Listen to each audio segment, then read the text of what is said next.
Might see my little doggy in the back. She's chilling on the bed, but we're going to get started here. Great 2-0 win. It's very cold, very wet, very rainy, but we came out victorious. Real Salt Lake could not deal with any of that, really. And we played great. We played excellent. Perea was absolutely picking out great passes. The second assist for Tanny's second goal,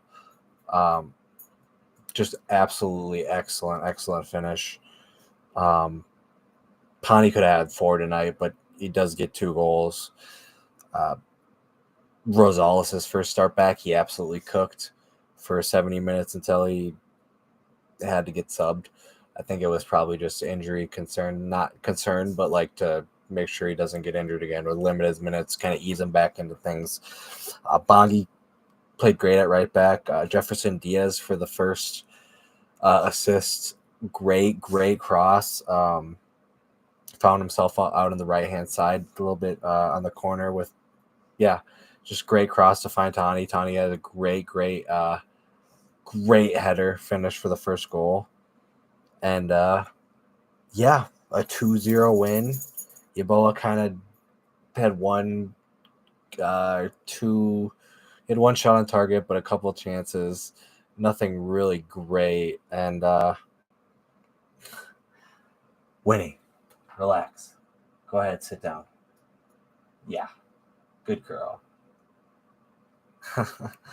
Sorry about that. But anyway, Will played good in the middle. Robin picked out some great passes. One to Yeboah where he was through. The back three of Romero, Morris, and Jefferson was great. Dane was great when he was called upon. They shut down Diego Luna. Real Salt Lake really didn't have a great too many great scoring chances. They had one where they sent a cross in, and the guy definitely timed the cross well, but kind of mistimed the header. The weather kind of affected them very poorly, and we overcame the weather. Perea was great. Lod was great. Everyone was great. 2-0 win. Tani could have probably had a couple extra goals. I'd say our worst performer was probably Yeboah, if we're going to Yeboah, but he was not horrible. He played great. He stretched the field. Tani was the one who got most of the chances. So we'll get into the only poor thing is Owen Jean did come on for Perea kind of early in the 65th minute and then did pick up an injury off a harsh challenge from an RSL player. So hopefully he's not not right away, but he came off later. And Harvey had to come on for him. But it was a harsh challenge from an RSL player. So another injury for the midfield is not good after Dotson being out for several months. So that's not good. But I guess we have some depth in some of those places. So, we'll get into player ratings and wrap it up because it's a great night. It was Sang Wonderwall, 2-0 win.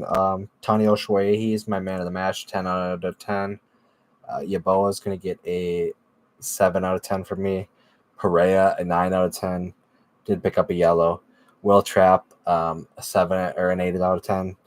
Robin Lod, a 9 or an 8 out of 10. Joseph Rosales, a 9 out of 10. Actually, Perea is going to get a 10 out of 10. Robin is going to get a 9 out of 10. Sorry. Romero, an 8 out of 10. Morris Dugan, an 8 out of 10. Jefferson Diaz, definitely his best game in a Loons kit, and I'm going to give him a 9 out of 10. Bongi Halangwe, a 9 out of 10. Dane St. Clair, a 9 out of 10 in the clean sheet. Owen Jean, a 8 out of 10. Anthony Markanich, an 8 out of 10. And Carlos Harvey, an 8 out of 10. Carlos Harvey, for the limited time he was on, impacted the play. Anthony Markanich played good last 30 minutes or 20 minutes, but regardless, good play.